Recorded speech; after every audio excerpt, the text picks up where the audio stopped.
Olá, começa agora o Atelier. Neste programa nós vamos conhecer a autora de Lápis, Pincel, Cinzel, Dona Edi Daut. Tudo bom, Dona Edi? Tudo bem.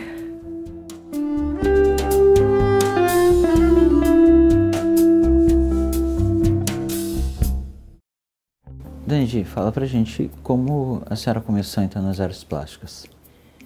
Bem, uma motivação primeira, assim, no tempo que eu fazia ginásio, a professora de francês, Dona Carmen Littke, resolveu fazer uma experiência com os alunos. Eu não sei o que ela cobrou da gente, mas ela trouxe e fez projeção sobre o trabalho de Van Gogh. Eu fiquei maravilhada. Foi a primeira coisa, assim, que para mim me disse alguma coisa de artes. Aí, quando eu estava terminando o curso normal, eu fui fazer a pintura com uma irmã Helenita. Ela já é falecida há anos, ela é ainda do século XIX de nascimento. Só que com ela eu aprendi técnicas. Óleo sobre tela e guache sobre papel, que seria quase uma têmpera, né? Mas assim, não a criar. Ela queria que a gente se inspirasse em modelos e fazia a gente copiar e tal. Eu fiz o curso uma temporada e depois eu comecei a produzir por minha conta, assim meio sem ter um curso especial. Fazendo curso. Isso. Porque eu tinha criança, depois logo casei, tive as duas meninas que são meio juntas, tudo, eu trabalhava 2 turnos, então as coisas ficaram meio assim.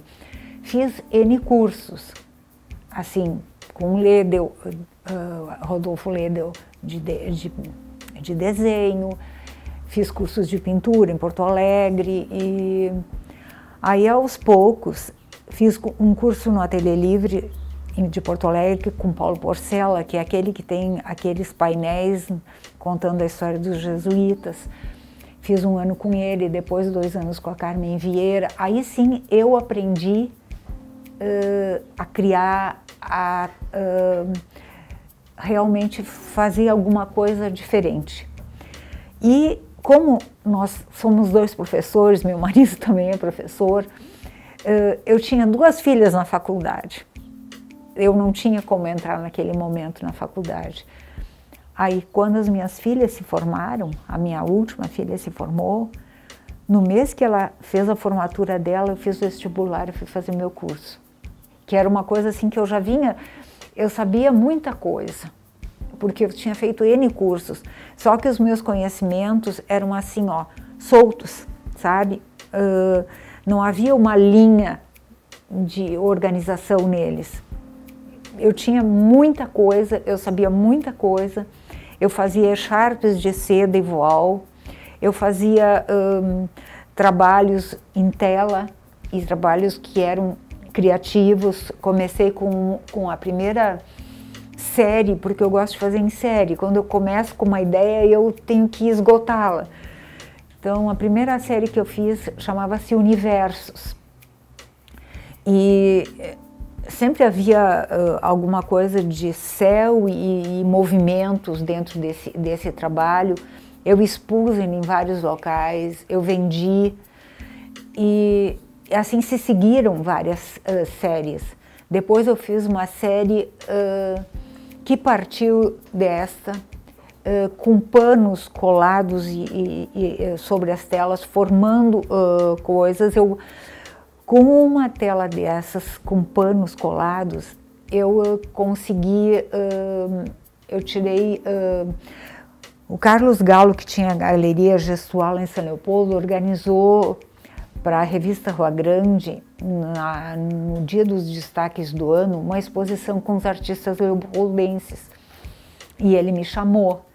E o povo, o público que estava no local, votou no trabalho que gostava mais. E eu acabei ganhando o destaque porque o público escolheu o meu trabalho dessa série em que esses panos formavam. Eu botei uma borboleta imensa formada com panos e ficou uma coisa muito original, diferente, sabe? Mas assim, a partir de uma série eu fui entrando em outras e depois fiz uma Frutas em Interferências, em que a fruta para mim representava o ser vivo, o que era vivo, e a interferência, eu fazia a fruta, por exemplo, uma maçã com uma agulha bem grande fincada, ou então uma casca de laranja com um cadeado, umas coisas assim. E eu gosto de espaço, tu pode ver que eu tenho poucos quadros pequenos, que para mim eu me sinto presa quando o quadro é pequeno. Daí essa série foi bem interessante. E isso enquanto a senhora estava estudando? Não, esses foram trabalhos anteriores. Quando eu fiz 3 anos em Porto Alegre no ateliê, né? Que também foi assim muito bom. Eu fiz com modelo vivo, eu fiz com tudo que tinha direito, né? Lá em Porto Alegre, professores ótimos, que nem o Paulo Porcela e a Carmen Vieira. E aí, quando entrei para a faculdade, eu comecei a trabalhar as conchas, que vocês podem ver que aqui e aqui atrás de mim, até ali na Nossa Senhora, é tudo trabalho de conchas. Eu trabalhei 6 a 7 anos com conchas, porque a concha me motivou muito. Isso começou da seguinte forma. Durante uma aula com a Lourdes Blaut, que trabalha lá na Fevalha, diretora, até eu acho, não sei se ainda é, ela fez com os alunos, ela botou muitos objetos sobre uma mesa e cada um escolhia um objeto. Aí ela mandou a gente sentar, nós sentamos no chão na época, e era para fechar os olhos e sentir esse objeto. Eu peguei uma concha bivalva, daquelas que abrem assim, tinha umas cracas em cima. Só que naquele momento que eu entrei em meditação, houve uma coisa muito interessante, porque parece que eu entrei, foi uma coisa muito estranha, assim, parece que eu me projetei ou eu voltei e revi o útero da minha mãe, sabe? Foi uma coisa muito estranha. Daí, quando terminou a meditação, era para nós fazermos um trabalho com aquele objeto, mas antes do trabalho, eu fiz um poema com ele, porque eu também escrevo poemas, aquela série dos universos, cada um vem acompanhado de um poema, com uma significação. E aí, eu fiquei muito entusiasmada com as conchas. Eu comecei com essas que, posso botar, né? Aqui, como esta e esta, que eu trabalhei interno, externo, escondido, manifesto, mostrando ou escondendo coisas, que nem essa tela aqui atrás, eu trabalhei ela em 2 camadas. Primeiro, uma camada de tinta e depois, dessa camada de tinta, eu deixei secar. E aí eu fui em cima com outra camada de tinta, deixando assim, ó, o que eu queria que aparecesse, eu deixava, e o que eu queria esconder, estava escondido pela segunda camada, entrando nessa coisa assim, ó, do interno externo, do escondido manifesto, sabe? E fiz o meu projeto de graduação, na época, foi em cima das conchas. Eu trabalhei 6 anos com elas. Só que daí chegou um momento que elas começaram a ficar muito semelhantes. Aí eu fui procurar fazer de outra forma, estilizá-las, como aqui, essas são conchas estilizadas. Depois eu fracionei elas aqui, né? Mas assim, ó, trabalhei muito, muito, muito. Conchas com cracas, conchas sem cracas, conchas mais pro lado amarelo, porque primeiro eu trabalhei uma série de azuis, a série de azuis foi maior, eu trabalhei elas também em em xilogravura, também as conchas. Quer dizer, eu esgotei. Como a senhora comentou antes, né? Esgotou a ideia. Esgotei a ideia. Aí no momento que essa ideia assim ficou meio esgotada. Mas essa ideia, desculpe interromper, mas essa ideia foi bastante fértil, porque foram... Foi a que mais me chama. Primeiro, porque a concha ela é um movimento e ela é orgânica. É um movimento orgânico. Eu não gosto de trabalhar coisas retas, quadradas. Para mim tem que ter linhas orgânicas, né? Aí... Assimetrias, então, nem pensar. Não. E isso que eu comecei e fiz 3 anos de arquitetura antes disso. Mas eu vi que não era a minha praia, sabe? Aí eu comecei uma série chamada Internas Paisagens. Porque, para mim, eu acho que o artista tem que trazer na sua tela alguma coisa de si mesmo. De uma forma não assim, ó, eu estou me pintando aqui, mas as coisas que te digam alguma coisa, que pelo menos para mim tem que dizer, sim, não para quem olha. Tem que pulsar. Isso. Aí eu fiz Internas Paisagens. Essas Internas Paisagens eu vendi quase todas, porque elas eram muito bonitas. Mas, presidente, desculpe. Não, por favor. A senhora comentando assim, a senhora parece tão... antes estávamos comentando, a senhora disse que aprecia muito o silêncio, né? O canto dos passarinhos, mas a senhora se expõe bastante, então, na arte, né? Porque as conchas vieram de uma meditação que a senhora foi remetida ao útero da sua mãe, né? Em Internas Paisagens, né? Quer dizer, mostrando o seu eu interior.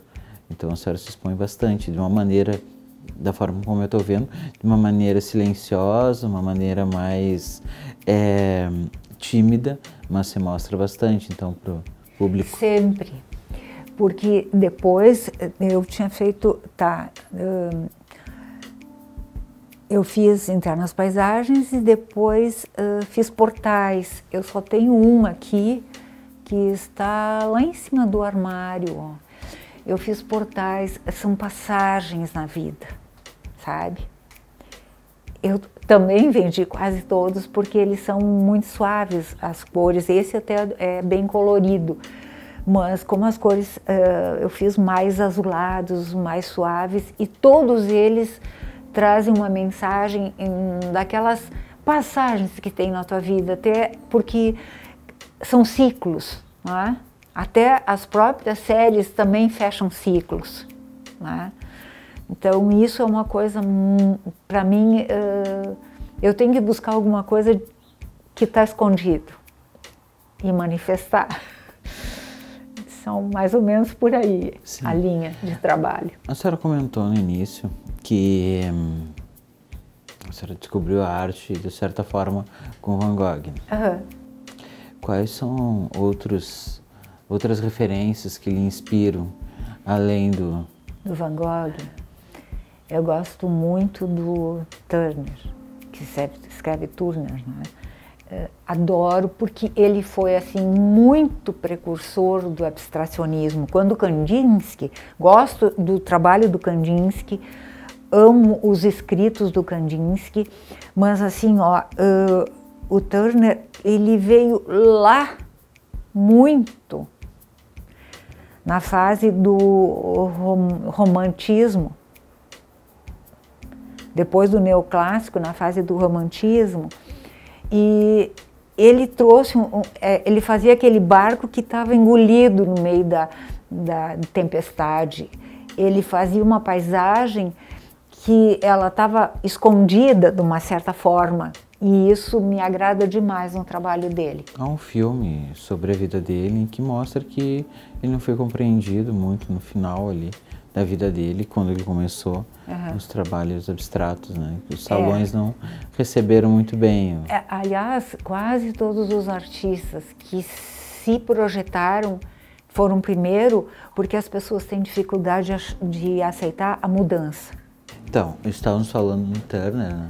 E a senhora comentou que então, a maioria dos gênios são incompreendidos porque inovam, né? Trazem Sim. um novo e as pessoas têm essa dificuldade de aceitar. Né? E quais outros, além do Turner e do próprio Van Gogh, Dona Edir, a senhora tem alguma outra referência? Para o meu trabalho? Do seu trabalho, da sua formação, digamos. Olha, eu sua gosto, paixão pela arte. Eu gosto muito do Klimt.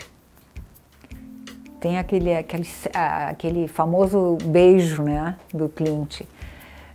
O Klimt tem uma inspiração, o Van Gogh também teve porque na época do Van Gogh e do Klimt, eles são mais ou menos na mesma época, é que foi descoberta a arte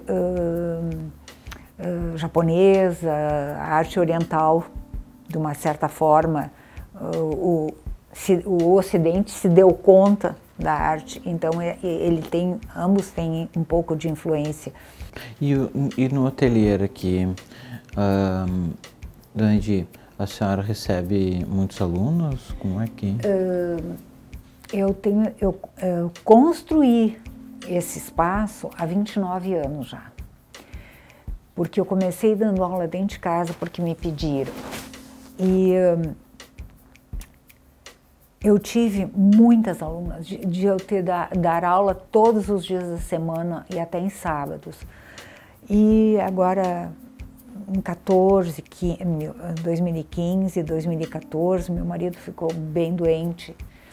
E eu fiquei assim, eu perdi porque eu tive que dispensar minhas alunas. Porque a Cristina trabalhou aqui comigo muitos anos, mas a Cristina sempre trabalhou, nós fizemos assim a separação, ela trabalhava com as crianças e eu com os adultos. Sim, Dona Edir, e de onde surgiu, né? E fale um pouco mais sobre esse trabalho de pesquisa, onde surgiu a vontade e esse trabalho de pesquisa que a senhora fez, que gerou o livro, né? Lápis, Pincel e Cinzel. Olha, esse livro aqui tem uma pesquisa de 5 anos. É 5 anos de pesquisa. Assim, quando eu fui convidada pelo pessoal do Museu Histórico de São Leopoldo, tinha um curso pelos caminhos da Rua Grande, histórias do século,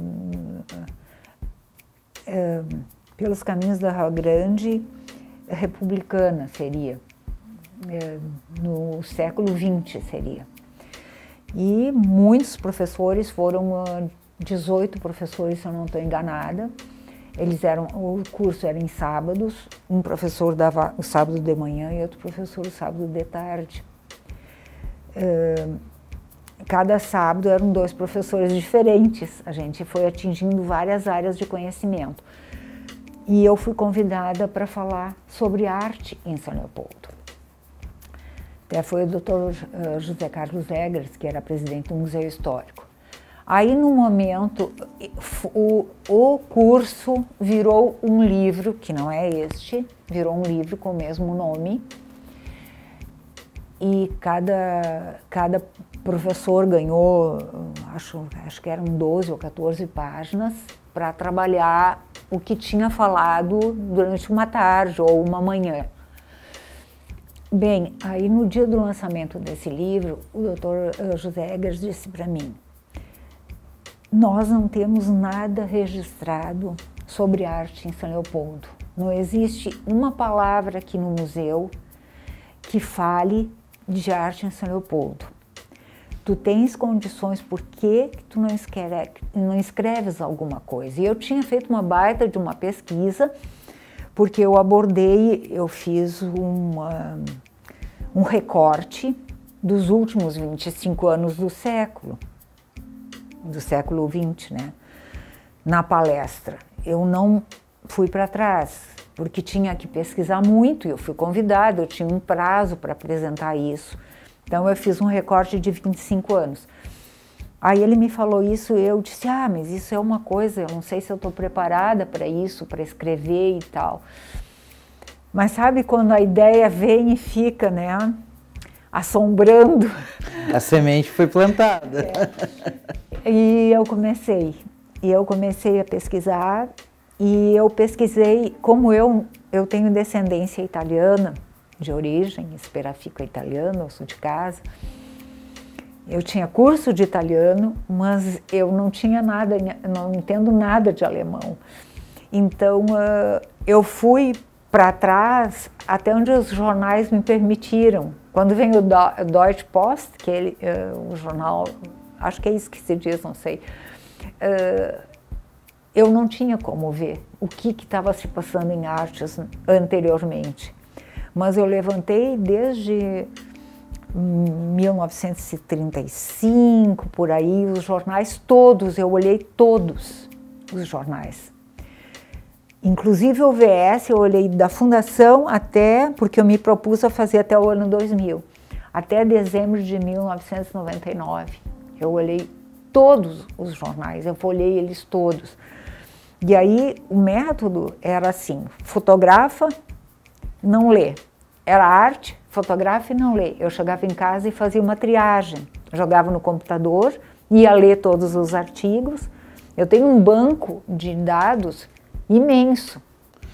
Então, qual o período que compreende o seu livro? De 50 a 2000. Se bem que eu me reporto até os primeiros os artistas alemães que vieram para o Rio Grande do Sul, os vários artistas que vieram, e tem obras aqui em São Leopoldo. No Cristo Rei, lá em cima, que agora é Sicrei, porque não é mais um seminário, ele é um centro de espiritualidade, Cristo Rei. Lá tem esculpidas dentro da capela, que é imensa, tem esculpidas por um artista alemão. Aquele Cristo em cima do Cristo Rei é feito por um outro artista alemão que veio para o Brasil antes da Primeira Guerra Mundial. E aí eu vou trazendo esse Ernest Zeuner, que é aquela paisagem que saiu em tudo que é lugar da chegada dos imigrantes. Só que ele veio em 1922, ele pegou o centenário em 1924, ele pegou o centenário da imigração. Aquilo é uma imagem que ele criou, né? E assim eu fui trazendo os alemães, o Pedro Weingärtner e outros, o Lutzenberg, que é o pai daquele que foi ecologista, Lutzenberg. Então, esses são anteriores, né? E depois, sim, depois então eu pego a partir de 50 até dezembro de 1999, tudo que aconteceu em arte, exposições dos artistas destacados em cada década, eu trabalho por década, e o livro foi bem aceito. Mas a senhora tomou gosto pela pesquisa, porque sim, a senhora está fazendo também agora sobre vitrais, né? É. Na verdade, foi um trabalho muito longo. Os vitrais eu já estou uns 2 anos trabalhando. Porque as coisas assim, às vezes tem períodos que tu não tem tanto tempo, outros que tu corre atrás e tu não consegue resolver as questões que te aparecem. Então, mas agora ele está assim, já tudo foi fotografado, só que agora falta editar aquelas imagens, porque os vitrais, a maioria, são compridos, pelo menos das igrejas, né? Daí, se tu tira uma foto, ele fica assim, né?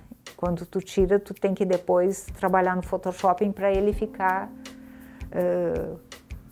e recortar em cima, tal, porque a maioria tem formas ogivais. Estou te dando um. Ah, obrigada. Tá.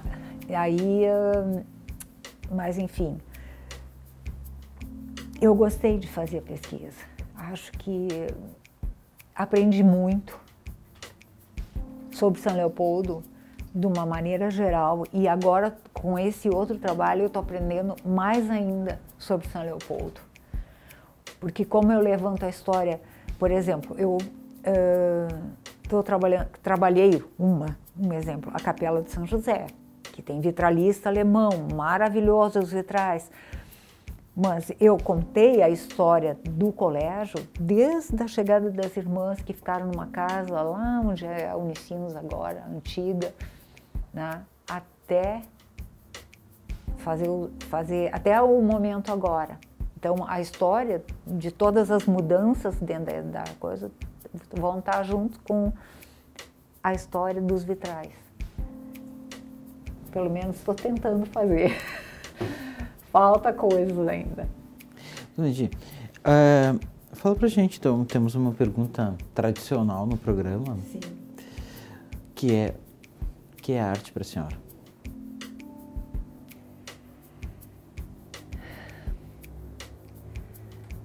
Bom, a arte pode se manifestar de muitas maneiras, né? Às vezes, de formas, desde uma coisa mínima, pode ser arte, até uma grande cidade pode ser considerada um patrimônio artístico, né? Mas a arte é uma expressão interna do ser humano, que vem...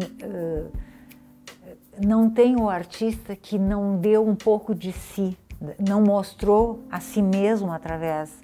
Mesmo os contemporâneos, como Joseph Beuys, que é muito diferente, mas ele mostrou, os trabalhos dele eram com feltro e cera, porque ele sofreu na Segunda Guerra Mundial e foi socorrido por uma tribo que enrolou ele e usou esses elementos. Então, a arte ela vem quando tu consegue mostrar a ti mesmo através de uma outra forma. Tu te expõe de uma outra forma. Tu que estás fazendo psicologia, tu me disseste, eu acho que a arte, se tu fores analisar o que um artista fez na sua coletânea, tu consegues quase que analisar o artista, porque não tem como tu criar uma coisa, criar mesmo, sem que tu te mostre através da tua criação. E assim como o músico ele vai se mostrar, a arte é a música, a arte é a dança, a arte não é só pintura, né? Tu te mostra através daquilo que tu tá tirando de dentro de ti, porque se tu tá criando, tu não tá copiando, tu pode ter técnicas, isso é outra coisa, tu ter a técnica. Eu agora não trabalho mais com óleo, isso tudo é acrílico, né? Claro, eventualmente tu faz um trabalho como esse aqui. Esse trabalho aqui eu fiz para o lançamento do livro, porque eu falava em São Leopoldo, eu fiz os 3 que estão nos cavaletes, que são grandes, eu fiz os 3 de São Leopoldo, porque eu queria colocar no dia do lançamento do livro, porque eles se reportavam a São Leopoldo. Aquelas são as torres da Igreja Católica e da Igreja Evangélica, né? Então, eu fiz... Claro que aqui existe a criação junto, mas não é uma criação única, não é só criação, uma coisa só. Sim. Né? Que tu te reporta. Eu acho que é por aí. O artista puxa aquela coisa de dentro de si próprio, né? A arte desnuda, então? Em parte. A gente se sente... porque a gente ouve comentários, às vezes, quando faz uma exposição, né? Ah, mas é isso, aquilo, não sei o quê. E, às vezes, não tem nada a ver com aquilo que o artista expressou. A pessoa, cada um que vê a obra, ele a vê de uma forma diferente, ele a vê com as suas próprias vivências.